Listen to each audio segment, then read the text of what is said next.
Hello नमस्कार दोस्तों, एक बार फिर से स्वागत है आपका अपने यूट्यूब चैनल स्टडी 54 मैनप्री में। डियर फ्रेंड्स, प्रीवियस वीडियो में मैंने आपको क्या पढ़ाया है, 80-51 माइक्रो कंट्रोलर में टाइमर एंड काउंटर के मोड्स पढ़ाए हैं। ठीक है, तो हमारे 2 मोड्स कंप्लीट हो चुके हैं, मोड 0 एंड मोड 1। ठीक है, नेक्स्ट हम लोग क्या पढ़ेंगे, मोड 2 पढ़ने वाले हैं। और मोड 2 को हम क्या कहते हैं, मोड 2 को एक और नाम से जानते हैं जिसका नाम है auto reload mode.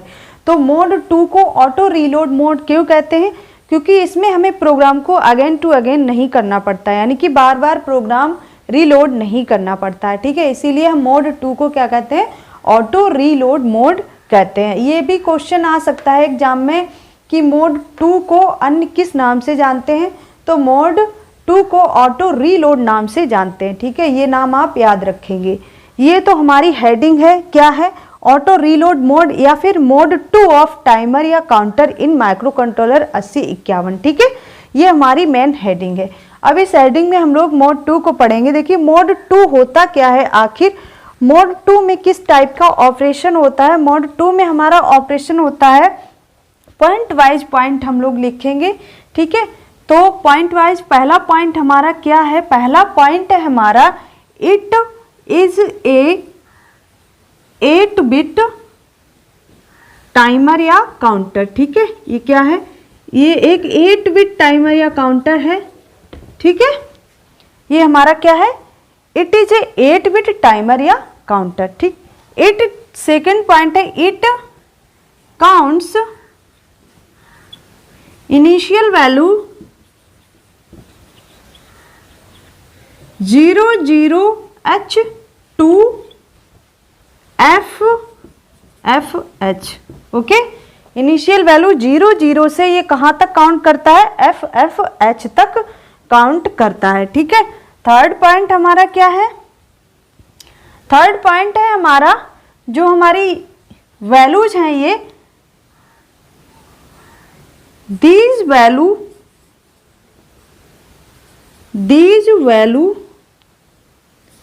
feeds in किसमें, TH में, TH register. These value feeds in TH register. Okay, TH register में इन वैल्यू को फीड किया जाता है या कॉपी किया जाता है। यहां पर कॉपी भी लिख लीजिए, copy feed in TH register. Sorry, यहाँ कॉपी नहीं लिख सकते क्योंकि कॉपी तो करते हैं हम TL में। ठीक है, feeds in TH register then copied to TL register. किसमें, TL रजिस्टर में आप कॉपी करके डेटा को ट्रांसफर कर देते हैं। ठीक है, क्या लिखेंगे, these value feeds in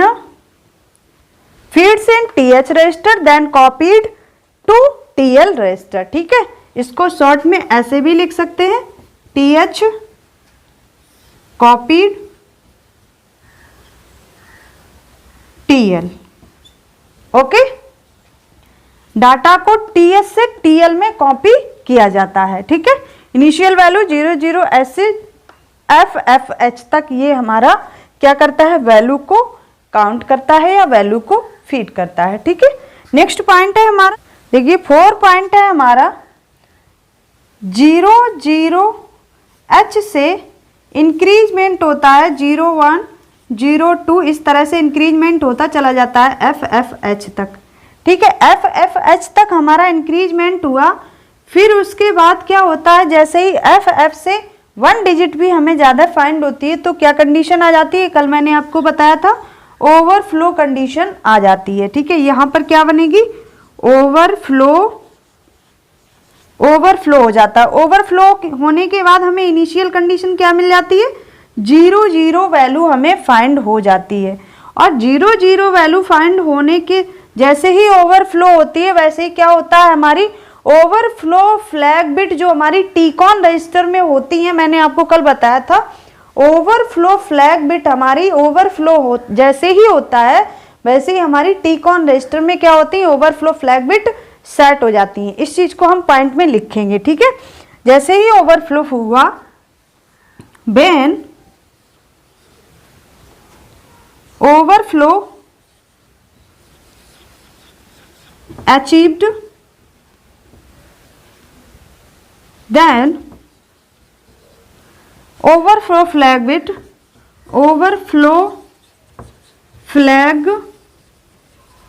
bit is set, bit is set in TCON register.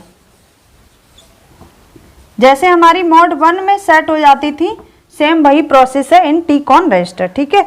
अब जैसे ही TCON रजिस्टर ये सेट होती हैं, वो इंस्ट्रक्शन क्या होते हैं, देखिए, टाइमर 0 के लिए और टाइमर 1 के लिए, ठीक है। टाइमर 0 के लिए और टाइमर 1 के लिए इंस्ट्रक्शन क्या होते हैं, सेट वाले TF0 और TF1, ओके। ये हमारे क्या होते हैं, ओवरफ्लो फ्लैग बिट होती है TCON रजिस्टर में, TF0 और TF1। ये हमारी क्या होती है, सेट, इज सेट, ठीक है, इज सेट। इतना हमने समझ लिया, यहां तक हमने समझ लिया है। अब देखिए, यहां तक आई होप कि कोई आपको डाउट नहीं होगा, क्योंकि मोड 1 मैंने आपको बहुत अच्छे से समझाया था, क्लियर। इसलिए फिर भी एक बार ओवरव्यू दे देते हैं आपको, इससे आगे फिर पढ़ाएंगे। अभी देखिए क्या है, ये एक 8 बिट टाइमर या काउंटर है। ये क्या है, 8 बिट टाइमर या काउंटर है, और ये इनिशियल वैल्यू 00S से FFS तक काउंट करता है, ठीक है। ये कहाँ काउंट होती है, ये प्रोग्रामर हमारा होता है, जो प्रोग्रामर होता है वो हमारा 00S से FFS तक वैल्यू को फीड करता है, ठीक है। किसमें, TH में।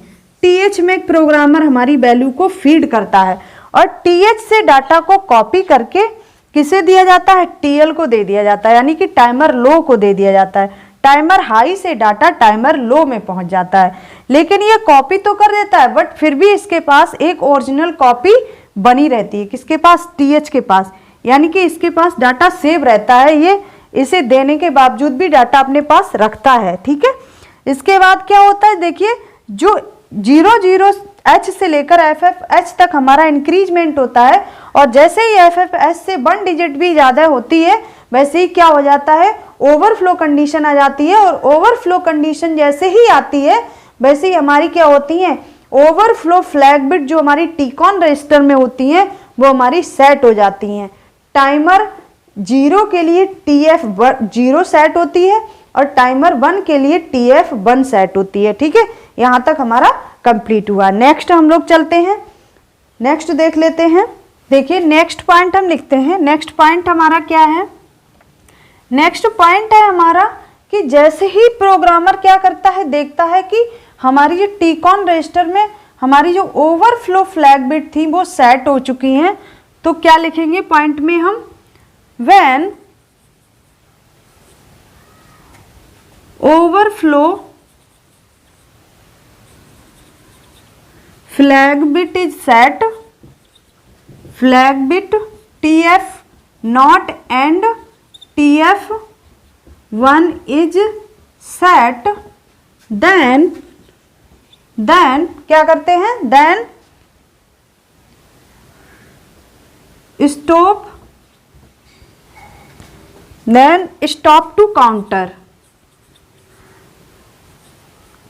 to counter with the help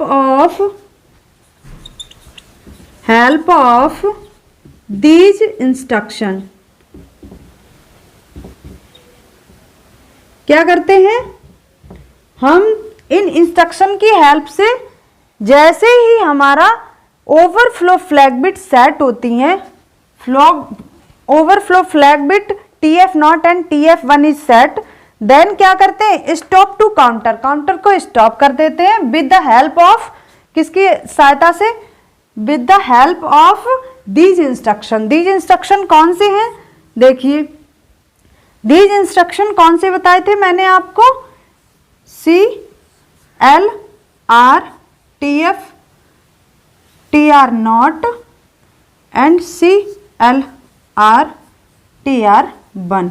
ये है हमारा 4 टाइमर 0 के लिए एंड 4 टाइमर 1 के लिए। ये किसके लिए? 4 टाइमर 1 के लिए है TR1 एंड 0 के लिए है TR नॉट। इससे क्या करते हैं आप? काउंटर या टाइमर को स्टॉप कर देते हैं, ठीक है। और स्टॉप जैसे ही स्टॉप होता है, क्या होता है? जैसे ही स्टॉप हो जाता है ये, तो क्या हो जाता है इसमें? ओवरफ्लो को अवॉइड, ये ओवरफ्लो जो होता है वो अवॉइड हो जाता है। इससे जैसे ही ये स्टॉप हो जाता है, फिर क्या होता है? हमें बार बार प्रोग्राम को नहीं करना पड़ता है और उसके पास एक कॉपी, TH के पास एक कॉपी बनी रहती है।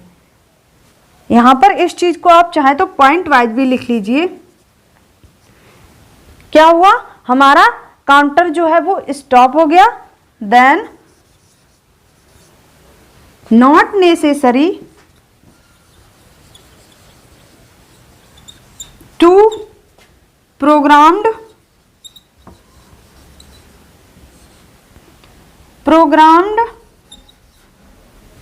again to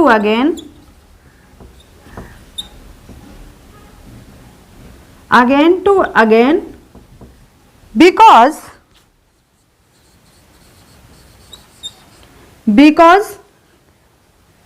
क्यों? क्योंकि 1 copy of data saved to TH। क्या होता है? एक कॉपी डेटा की सेव रहती है TH में। हाई टाइमर में, हमारी टाइमर हाई में एक कॉपी हमारी डेटा की सेव रहती है, इसीलिए हमें बार बार प्रोग्राम करने की कोई आवश्यकता नहीं होती है। इसी में लिखिए so it called auto reload mode. इसीलिए इसे क्या कहते हैं? So it called auto reload mode. यहां तक हमारा कंप्लीट हुआ। इसीलिए इसमें बार बार प्रोग्राम नहीं करना पड़ता है, इसीलिए हम इसे क्या कहते हैं? ऑटो रीलोड मोड भी कहते हैं। किसे? मोड 2 को। अब देखिए, मैंने आपको वहां तक ओवरव्यू दिया था, फिर भी मैं आपको स्टार्टिंग से लेके एंड तक एक बार बहुत अच्छा ओवरव्यू देना चाह रही हूँ। देखिए क्या है, ये एक हमारा क्या है? 8 बिट टाइमर या काउंटर है। ये वैल्यू को कहां से कहां तक फीड करता है? देखिए 00H से लेकर FFH तक वैल्यू हमारी जो होती है वो प्रोग्रामर कहां फीड करता है? TH में, यानी कि हाई, जो टाइमर हाई होता है उसमें प्रोग्रामर वैल्यू को फीड करता है। वैल्यू TH में फीड होती है और TH से कॉपी होकर कहां पहुंचती है? TL में पहुंचती है, टाइमर लो में पहुंचती है। टाइमर लो में कॉपी तो हो जाती है, फिर भी एक कॉपी TH के पास सेव रहती है, ठीक है। एक कॉपी TH के पास सेव रहती है। यहां तक ये कंप्लीट हुआ। अब देखिए ओवरफ्लो समझ लेते हैं। जैसे ही 00H से लेकर FFH तक वैल्यू हमारी फीड होती जाती है, जैसे ही 1 डिजिट भी ज्यादा हुई वैसे ही क्या हो जाती है? ओवरफ्लो कंडीशन आ जाती है। ओवरफ्लो कंडीशन जैसे ही आती है वैसे ही हमारी ओवरफ्लो फ्लैग बिट जो टीकॉन रजिस्टर में होती हैं, कौन कौन सी? TF0 और TF1, वो हमारी क्या हो जाती है? सेट हो जाती हैं। जैसे ही ये हमारी फ्लैग बिट सेट होती हैं, वैसे ही क्या होता है? प्रोग्रामर इंस्ट्रक्शन देता है कि टाइमर या काउंटर को स्टॉप कर दिया जाए इस ओवरफ्लो कंडीशन को अवॉइड करने के लिए।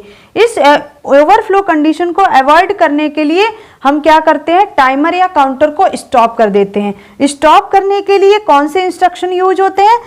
CLR यानी clear TR not, CLR TR1 यानी क्लियर TR1। ये हमारी टाइमर और काउंटर को स्टॉप करने के लिए ये हमारे इंस्ट्रक्शन हैं। तो हम ये टाइमर 0 और टाइमर 1 के लिए यूज कर लेते हैं, जिससे हम टाइमर या काउंटर को स्टॉप कर देते हैं। उसके बाद क्या होता है? उसके बाद हमें क्या होता है, बार बार प्रोग्राम को करने की आवश्यकता नहीं होती है, क्योंकि एक कॉपी टीएच के पास ऑलरेडी सेव रहती है। ठीक है, ऑलरेडी सेव रहती है, इसीलिए बार बार प्रोग्राम करने की आवश्यकता नहीं होती है। और इसीलिए हम इसे क्या कहते हैं, ऑटो रीलोड मोड भी कहते हैं। किसे, मोड 2 को। ठीक है, यहां तक हमारा मोड 2 बहुत अच्छे से आई होप कंप्लीट हुआ होगा। और आज के लिए हम इतना ही रखते हैं। मोड 2 हमारा कंप्लीट हुआ। अब एक मोड और हमारा बचा है, कितना, मोड 3 बचा है। मोड 3 को हम कल के वीडियो में पढ़ेंगे और बहुत अच्छे से उसे भी पढ़ेंगे। और आई होप कि यहाँ तक क्लियर हुआ होगा। फिर भी अगर कोई डाउट है तो प्लीज़ कमेंट में, मैं आपके सारे डाउट्स दूर करूँगी।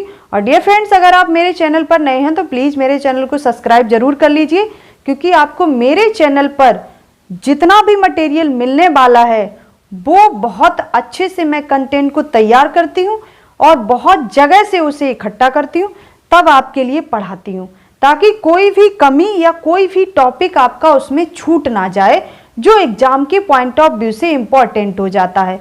इसलिए आप मेरे चैनल पर जरूर बने रहिए और अपने फ्रेंड सर्कल में शेयर जरूर कीजिए। और डियर फ्रेंड्स, लाइक और कमेंट करना बिल्कुल ना भूलिए।